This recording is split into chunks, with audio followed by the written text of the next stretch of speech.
everyone. My name's Katie Robertson, and I just want to officially welcome you to the Anchor at Home for our month of February. We are so glad you're here. If you're in a watch party with a few friends and family, or if you're on your own, we're thrilled you're here. And we are just so thankful that we can have this virtual video of our anchor to come to you during this pandemic, and we can see on the horizon that it's getting closer to being over and we can all be together. Well, as you might notice, we are in a new location. We're off-site from our usual Anchor at Home studio that's at my house in Gig Harbor, Washington. We are actually down in the harbor on an old ferry boat that was built in 1930, and it's named the Concordia. We are so thrilled to be here. It is so cool. It's been completely renovated and restored. And I just wanted to point out one thing here. This is really a cool ship's wheel that's been refurbished. And this is the helm where the captain would steer this boat. And there's lots of other cool things around here that we can actually take a quick look later. So once again, we're thrilled you're with us tonight. And at this time, I'd like to share a brief history how the Anchor all got started. It was actually going on 9 years ago, and it started shortly after the biggest storm hit my life. And that was when my oldest daughter, Karina, she passed away 10 years ago after a 5-year battle with leukemia. And that was the most devastating of storms you can imagine. And I just have to say that our faith in Jesus is what held so strong for my daughter, for myself, and for our family. And from that whole journey, through that time and the aftermath, I call it, I've just developed such a passion to share with everyone how real Jesus is. So that is when I decided, how am I going to get the word out there? I gathered some friends together in my living room in Gig Harbor, and we dreamed up what that would look like. And we came up with this idea, let's start a gathering for women of all ages. And we were all excited about it, and we thought, what are we going to call this thing? And that is when, now I don't do this very often, but tonight's a good night because we're on a boat. But this is how the name The Anchor all came to be. It was this pillow that was on a chair in my living room that I glanced at and kind of jokingly said, how about we call it The Anchor? And we all laughed for a minute. Then, as I looked at it, I thought, well, wait a minute, maybe that would be a good name. It symbolizes strength. And then I saw, look, there's a cross in it. And then I wondered, is there a Bible verse with an anchor in it? And that's when I looked to my concordance, never remember reading it. Hebrews 6:19, what the anchor is founded on, the verse that says, we have this hope, Jesus, as an anchor for the soul, firm and secure. So that just cemented it for us. And then we started right here, just down the waterway here in a net shed. And that is a little shed where fishermen would come to re-equip, get some rest, get ready to go back out on the seas to fish. And that is this analogy that we had for what we wanted the Anchor to be. We wanted it to be a place like a harbor, a net shed, where you could come off the stormy seas of life and come together and be restored, get some rest, be encouraged, so you could go back out on the stormy seas of whatever you're doing. So that is how it all began, and now we're in 10 cities here in the Northwest, and this is what is blowing me away, is that through this pandemic, because we've gone virtual, we just found out our statistics. We've hit 45 states. That is amazing to me. We're only missing 5, and now I'm giving a shout out for those 5. We'd love if you could help us get the word to them. It's South Dakota, Nebraska, Maine, Vermont, and New Hampshire. Those 5 states we don't have any viewers in yet. So we are asking you, if you know anyone there, to share the link and help get the word out. So with that, we are so excited for what's going on for the Anchor, that you're with us tonight. And our hope and prayer is that you would be encouraged and anchored in your faith wherever you are in that journey. If you're new to this or you've been walking in faith a long time, and that you'd be anchored in friendships. So at this time, we have our music. And tonight we are very thankful. We get to hear from a very dear friend. Well, it's her son, Jeffrey Weber. Jeffrey's mom is one of our head leaders for the Edmonds Richmond Beach Anchor here in Washington. And I got a chance to hear Jeffrey not too long ago at the Fifth Avenue Theater in Seattle. It's a prominent musical theater. And Jeffrey had one of the lead roles in The Sound of Music. He was amazing, and he's been in several lead roles, and we are so thankful he's going to sing for us tonight. He actually now is a sophomore at Chapman University in California, and he's majoring in PR and advertising with a minor in economics, and he loves to hang out with his friends and be outdoors, and he really loves to sing. So we're so thankful we get to hear him sing tonight. Thank you so much, Jeffrey. Hi, it's Jeffrey. Today I'll be singing Till I Found You by Phil Wickham. This song is really, really beautiful and close to my heart.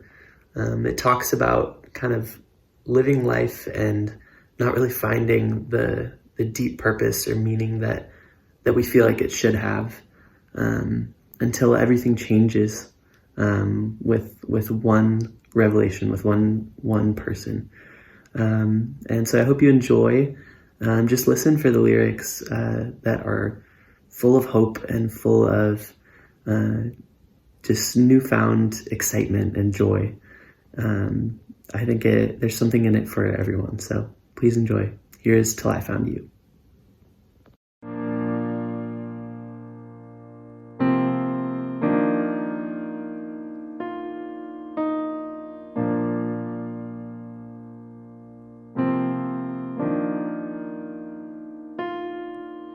I searched through the earth for something that could satisfy,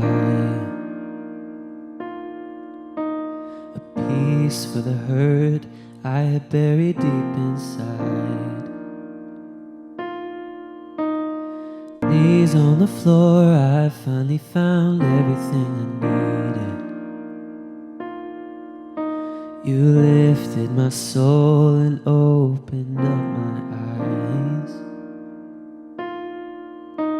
And I never knew anything lasts forever till I found you, till I found you. I never dreamed anything could be better till I found you, till I found you. You're rewriting my story, and I'm brand new like a morning. Oh, I never knew anything lasts forever till I found you. Till I found you, till I found you, till I found you.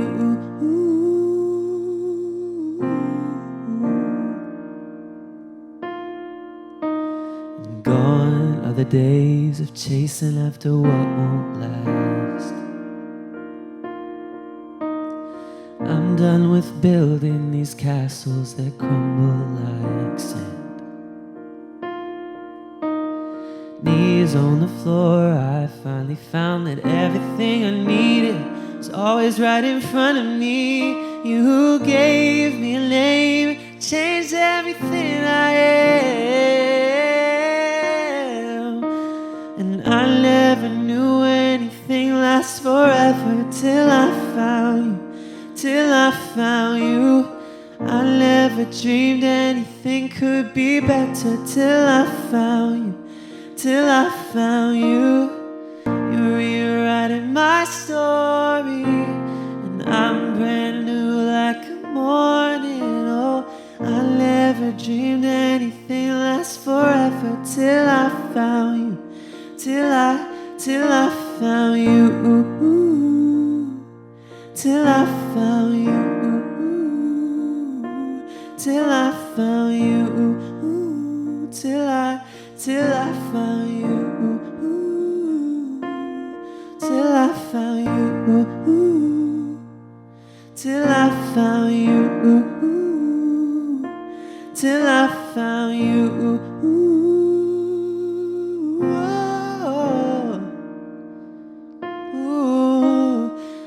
Never knew anything lasts forever till I found you, till I found you. I never dreamed anything could be better till I found you, till I found you.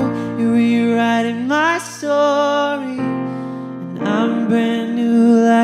morning. Oh, I never knew anything lasts forever till I found you, till I found you,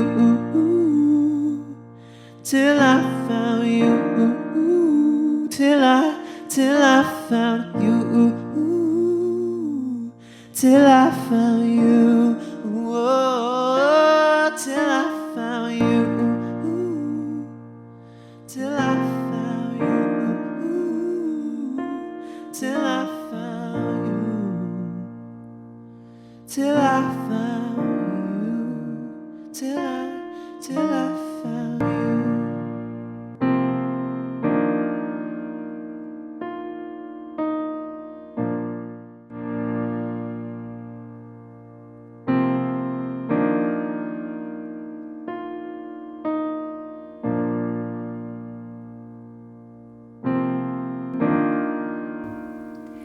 Thank you, Jeffrey. That was so great. And now at this time, we have what's called the anchor moment. One of my favorite times about the anchor is when we get to hear from someone about their life story and their faith journey and a time in their life when they've had an anchor moment, when their faith has been grounded, they've seen Jesus be real.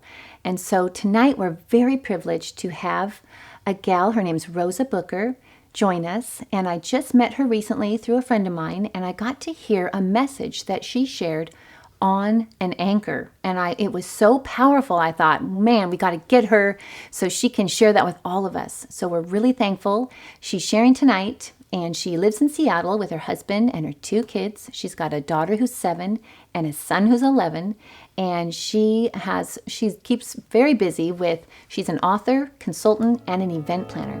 So thank you so much, Rosa, for joining us tonight.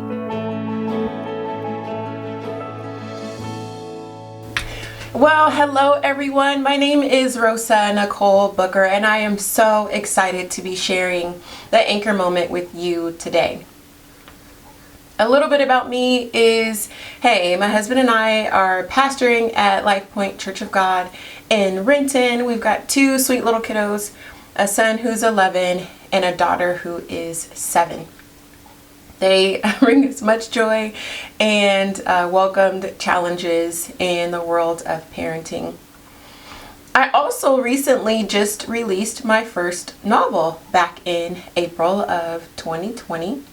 The novel is entitled The Monster in My Room, and it allows me the opportunity to speak to people and really highlight mental health awareness.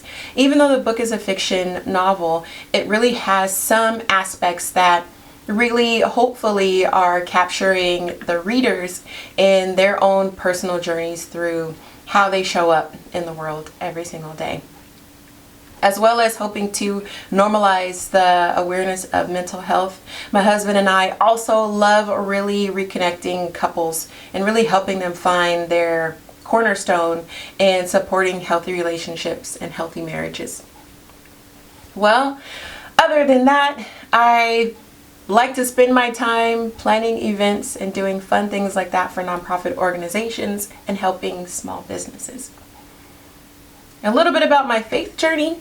Well, for me, I have always had Jesus in my life as far back as I can remember. But due to some childhood trauma that I experienced, I haven't always had the happiest relationship with God. And for me, that meant this 20-year-long conversation where I just talked and talked and talked and talked and talked. And about 20 years into that conversation, I said, hey, here's an idea. What if I just listened? And I spent the 10 years after that just really listening and hearing from God. And with the release of my novel, I really became to have an understanding of the sacrifice that He made for my life. For me, I can't think about an anchor and not think about my stepdad. That's him pictured behind me over here. And he was in the Navy. And so it's hard to think of the Navy and not have nautical imagery pop up in your mind. And for me, that is an anchor. He has really been an anchor in my life, or all the time that I had him really supporting me and teaching me things that I didn't know were important at the time. You know, as a kid, we kind of fight those bits of wisdom that our parents have the opportunity to impart on us. And so I did a little bit of digging about what really is an anchor. What is an anchor? What does it do? What is it about? And in that time that I got to research it, I got an understanding that an anchor, as it's dropped down into the sea or body of water, it digs itself into the seabed. And as the ship or whatever unit it's attached to starts to move and it causes resistance, that anchor digs deeper, creating more resistance, and forms a suction at the bottom of the seabed and really holds tightly and really holds firmly to the vessel that is above. And gosh, for me, I just couldn't have that imagery and not think of how I'm anchored to Jesus, and how no matter how resistant I am, and no matter the more that I move and struggle and fight, he's right there saying, here I am, unmoved. I will not be going anywhere as long as we're connected. And I came to find out in my research that that little crossbar at the top of the anchor, which makes it look like a cross, is what holds the anchor upright. And I do just find that true for my life, that Jesus holds me upright. And I even have a little anchor. I don't know if you can see it from so far away, but all of the little buttons on my jacket have anchors on them. And it's a great reminder of what I came to share with you today. And as I mentioned, you know, the anchor reminds me of my dad and his battle, his struggle with cancer, the last few months that we had him with us. And I remember going to the hospital and being so afraid and so nervous and unsure about what was going to happen. And because he had such severe pain, they had him on several medications that were supposed to allow him to rest, but because he was awake, he was saying some things that maybe didn't have him seem like himself. And at the foot of his hospital bed was a clock. And the clock was ticking, tick, tick, tick, tick, tick, tick, tick. And he was watching it, and he said, he was just sitting at the seat of his bed and just saying, come on, Jesus. One more minute, Jesus. One more minute, Jesus. One more minute. And as the clock would tick on the 12 and a minute would pass, he would say, oh, thank you, Jesus. And a lot of other people in the room were saying, I don't know what he's doing. The medication is making him loopy. And I sat there a little longer and I said, no, I don't see it that way. I really came to a point where I thought, this is what it means to never cease praying, because he was really taking the opportunity to be thankful for every single minute of his life. So many of you have maybe heard the phrase to come to Jesus with childlike faith. It doesn't necessarily mean as a child, but it just means with that pure heart. And I really believe that I saw my dad do that day, and allowed for me to have a greater time with him as he was transitioning to continue to get the wisdom, continue to get that teaching, even in his final days, and to be able to see him at peace at his final resting place, allow me to be at peace, and I will always see him as that anchor in my life. So I'm so thankful that you allowed me this time to share that special anchor moment of mine with all of you. And I really, really hope that there was something there that allowed you to think about a time in your life that you can also have that same connection and that imagery of the anchor when you're thinking about those particular stories that ring true for you. Thank you so much, and thank you for listening. Wow. Thank you, Rosa. That was so encouraging. At this time in the Anchor, we have our time to hear a message. And we're very honored tonight to get to hear from Rick Enloe, a really good friend of ours. He and his wife, Marva Lee, live here in the harbor, and they actually were part of launching the Anchor 9 years ago. Marv was one of the gals right there in my living room when it all began. And she and I saw that pillow and came up with the Anchor. So thankful for their friendship, and they walked the journey with our daughter, Karina, and I could never say enough how thankful we are for their friendship. Now, few fun facts about Rick. First of all, he's had a radio show he did in Seattle, Washington for CBS. He's a teacher of ancient Greek and Hebrew, and he also teaches for the University of Washington. And an extra amazing fact that you Debbie Maycomber readers might want to know is that he is a monthly columnist for the Welcome Home magazine that Debbie Maycomber puts out. So kind of a cool fact to know, and we are so thankful he's with us. He does live here in Gig Harbor. He's got 2 grown sons and 5 adorable grandchildren. And thank you, Rick, for sharing with us tonight.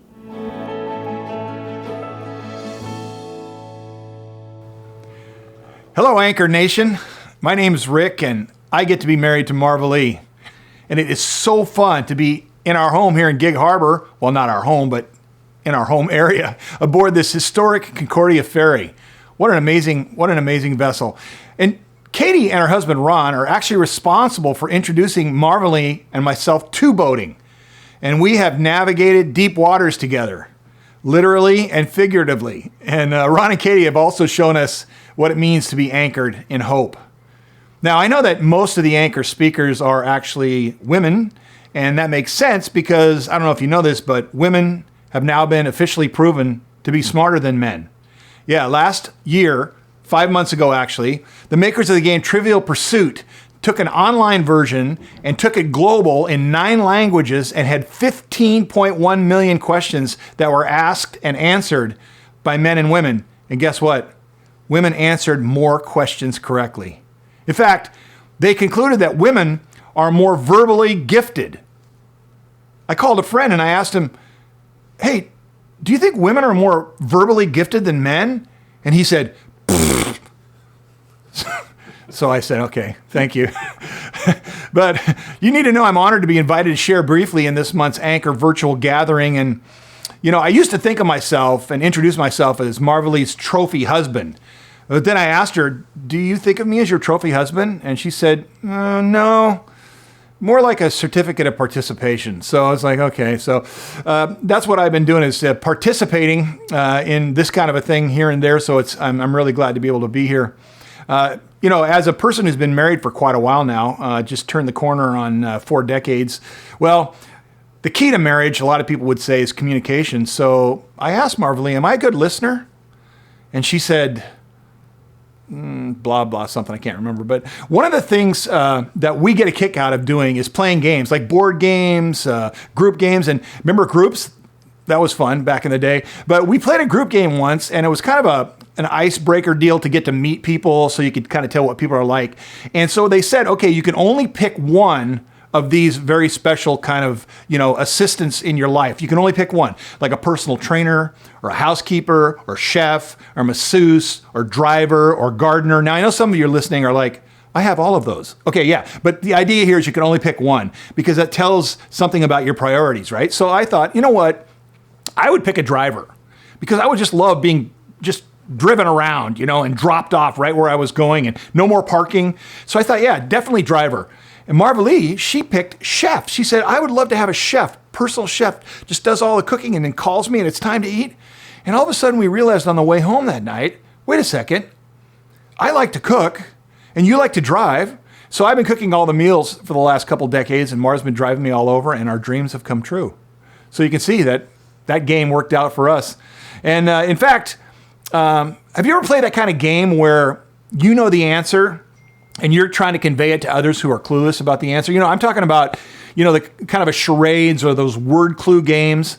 Maybe the Pictionary or what Telestrations is one game. It's where there's no talking and one person is an artist and draws a picture while others on their team, have to have a limited time to guess what the picture is. Most of us have done that, right? So for instance, let's say the artist draws a round shape.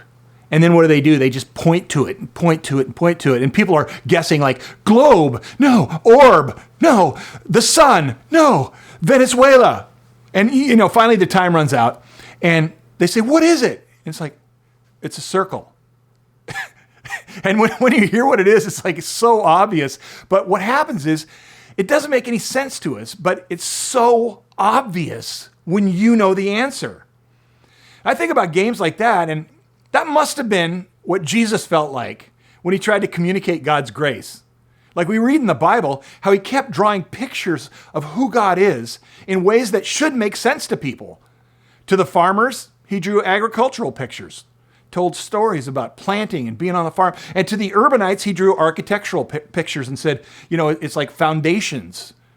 To the domestic, he illustrated by telling stories about losing a coin or cleaning a house. To the powerful, he drafted sketches about ownership and management. And to the Greeks, he drew himself as the Son of God, which is what they called Zeus, their primary deity. To the Jews, he called himself Son of Man, which is what the prophecy in Daniel talked about. That's who God would be called. So he was always painting these pictures. To the seafaring, he's described as the anchor. You know this, strong and secure, right?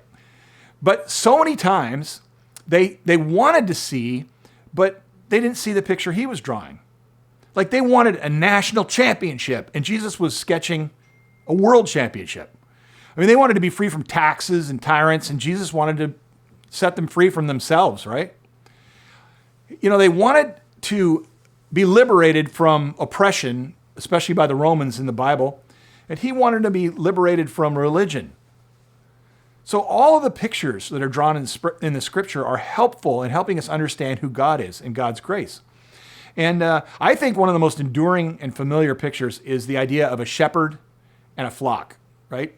Flock of sheep and goats, and those are common flocks back in those days. In fact, some of you would probably know, even if you're not really a Bible person, you've heard of the Psalm 23, which is a song in the middle part of the Bible. It says, "The Lord is my shepherd, I have all I need." So there's that picture. And there's another psalm that says that it describes God as he's bringing his people and leading them like a flock through the wilderness. So he's protecting them. Now, for some of us, that might be kind of new information from the Bible, but you get the picture. The interesting thing about the old part of the Bible is, it's an ancient document, and some people, are a little intimidated to kind of find, what's going on there. But there's this guy you need to know about. His name was Jacob. And guess what? He gets his name changed eventually to the name Israel. So now you know where that came from, right? Jacob was the founding shepherd of the nation of Israel. He reflected who God was to the people. Jacob, he's the original Jake from State Farm. I mean, when I say that, I mean he had risks and exposures. He knew that he knew what he was talking about because, he knew a few things because he'd seen a few things, right? I mean, what he really wanted was to be free. Like the cry of his heart was liberty, liberty, liberty. Okay, I just did 3 insurance commercials there. But see, he ended up running for his life. Some of you might not know his story, and you might take a night off from Netflix and check this out. But he was homeless and sleeping on a rock, and he has a dream, and God draws him a picture. And the dream is sometimes called Jacob's Ladder. Maybe you've heard of that. It was like this stairway to heaven, the original stairway to heaven. And he believes he's actually discovered some portal to, the afterlife. And so he names the place Bethel, which is Hebrew for, this is the house where God lives. This is the house of God. Now, what's interesting is as he has this dream, he gets told something. And this is his anchor moment. This is what he's told. God says to him, "I will never leave you until I have done what I promised to you." And God had made a promise that he would be, the father of a nation, right? See, that's the anchor. That's the hope. It's firm and secure. It's reliable and stable. See, in his promise was really given during a difficult time. So God said, listen, I'm never going to leave you, and I will fulfill my promises in spite of your circumstance. And maybe, I don't know where you're at tonight. I don't know where you're at, watching this. And I think your circumstances could be unusual, could be disconcerting. Certainly no more than Jacob's. But God said to him, I'll never leave you, and I'll keep my promise in spite of your circumstance, in spite of your trouble. Even when you're in hostile territory, even when everything seems lost, when your family's messed up, maybe you're on the verge of losing everything you ever worked for, I'll never leave you. That's what he said.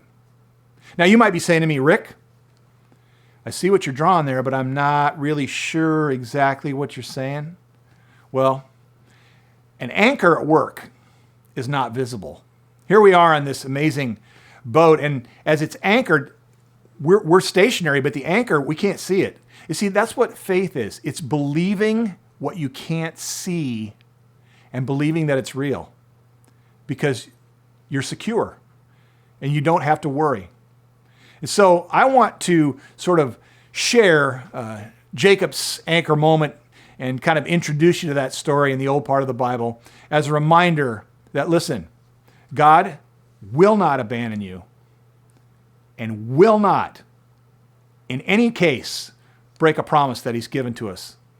And so that's why when we look at these incredible stories that Jesus taught, we're learning about promises. We're learning about how God has promised to care for us, to guide us. And so I just wanted to leave this sort of anchor moment talk in this virtual setting with a blessing. I wanted to put a blessing on you, okay? So get ready. It's coming right to you. May you hold tightly to the promises of God, and may you experience the peace of God. May God guide you through whatever wilderness you're facing and protect you through whatever storm you go through. And may God fill you with hope, the lifeline and anchor of your soul.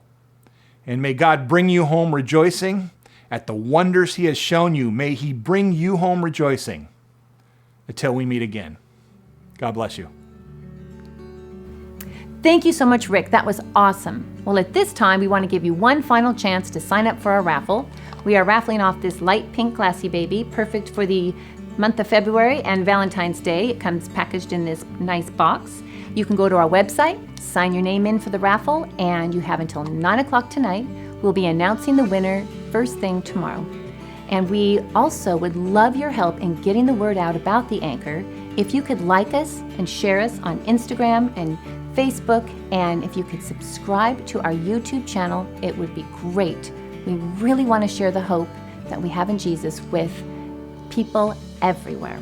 So thank you again. Thank you for joining us tonight. We look so forward to seeing you next time.